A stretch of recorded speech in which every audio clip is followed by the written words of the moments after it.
स्वागत है। अभी की खबर है, हेलीकॉप्टर क्रैश में सीडीएस जनरल बिपिन रावत की हुई मृत्यु।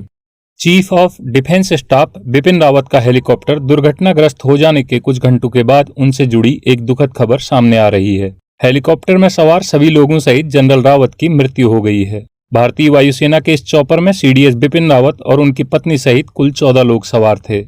भारतीय वायुसेना का IAF Mi-17V5 हेलीकॉप्टर तमिलनाडु के सुलूर से वेलिंगटन के लिए उड़ान भर रहा था। उड़ान के कुछ समय बाद ही नीलगिरी क्षेत्र में यह दुर्घटना हुई। दुर्घटना के कारणों का पता लगाने के लिए एक जांच आदेश दिया गया है। जनरल बिपिन रावत ने दिसंबर 2016 में 27वें सेना अध्यक्ष के रूप में भारतीय सेना की कमान संभाली थी। इस पद हेतु इन्होंने जनरल दलबीर सिंह सुहाग का स्थान लिया था।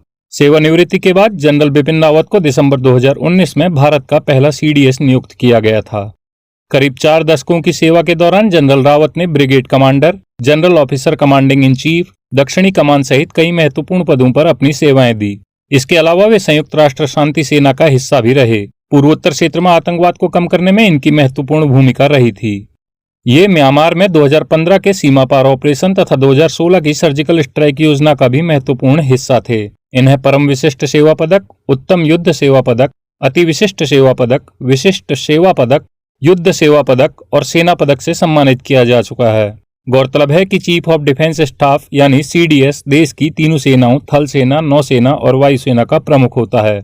CDS भारत की सेना के मामलों में भारत सरकार के एकल बिंदु सलाहकार के रूप में भी कार्य करता है। दरअसल CDS का उद्देश्य देश के सशस्त्र बलों को एक